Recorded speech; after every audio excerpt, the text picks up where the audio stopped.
All right, great day to the family of God and friends. I said to myself I wasn't going to put up a video today because there's a lot of football on television, but it just kept staying within my heart and spirit, so I know it needs to be uploaded, recorded, and uploaded. This is a follow up video to the last two videos where I recorded prophetic message. Normal times are over. I'll put the links in the description box if you want to go back and you know replay. But God's wisdom is needed for success in today's world.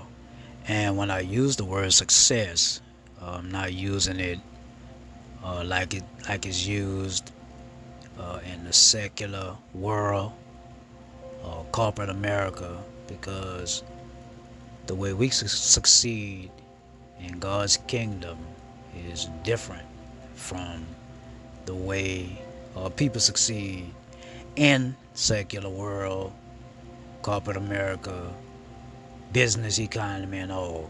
But God will give us favor, in the secular world to succeed and to achieve goals, dreams, aspirations. He'll give us the favor and grace. But we're gonna need His wisdom to succeed in the coming years, because there is a dark, gloomy, gruesome time ahead, and there are many other watchmen in the Lord's body who see and hear the same thing. It's ahead, it's upon us, and when you look at the news, and if you get notifications from news apps, etc., you'll see it's upon us. Um, I watch and listen to Prophetess Mattie Nottage, and she had a vision. And just to make it short and sweet, um, there was the orca.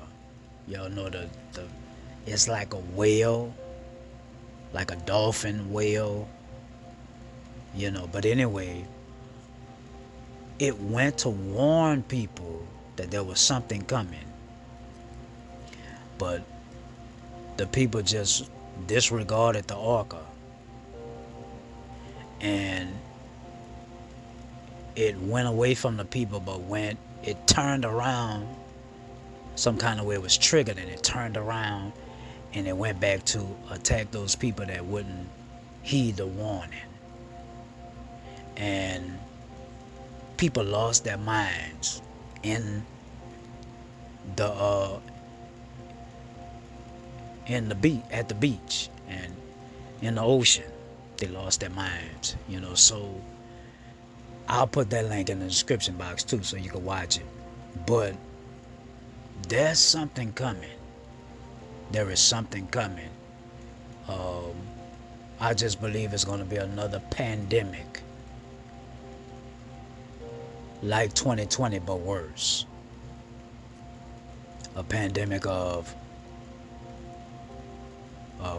infectious diseases, viruses, and plagues. And it's going to be much worse. And we got to prepare ourselves for it. So we're going to need God's wisdom to succeed during these times.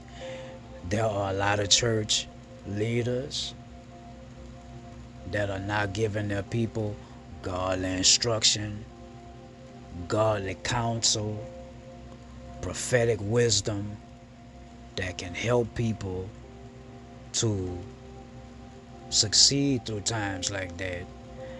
And when this time happens again, It's going to zap the vitality of a person's mental state. It's going to affect their mental health because they think, oh, it's over and we're back to normal. And when it comes back and it's more biting and more intense, it's going to zap the mental health of people. It's going to affect the mental health of people. Okay, so I just want to just share this, just some of God's wisdom. And you're going to need God's wisdom and me to thrive and to succeed. Okay? First thing we got to do is we got to recuperate, because there's a lot that's been occurring and recurring, on the planet, right? There's been a lot that's been occurring, recurring, and I know people are just overwhelmed and just drained with end times fatigue. So before this time comes in the next years, we need to recuperate now. Recuperate spiritually, mentally, physically, and we need to regain new strength for the times and years ahead. And even besides the pandemic, it's just the inflation and so much that has invaded the world and infiltrated the planet. So you need time to recuperate spiritually, mentally, physically, and regain new strength. And I know this is kind of going into what I'm gonna say next, but that's gonna take prayer. Okay, prayer and meditation. When I say meditation, I'm not speaking about New Age meditation, the way the New Agers do it. Not that kind of meditation. Okay, this is speaking of biblical meditation, the way God prescribes for us to meditate. And we should meditate on Him and His Word day and night, and to receive instructions from Him. So first we need to recuperate spiritually, mentally, physically. Secondly, we need prayer, meditation, and even fasting.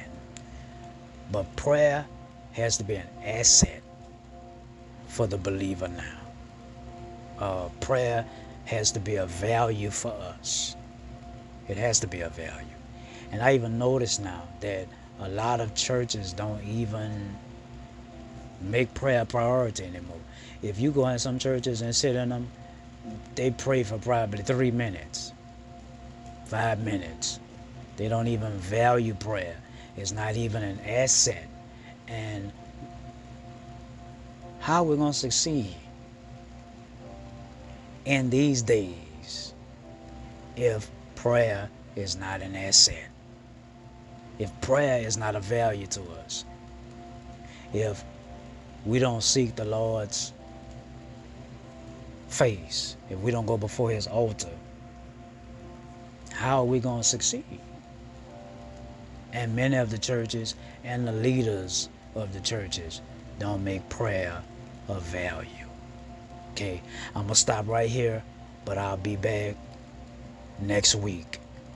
Recuperate and make prayer an asset and a value.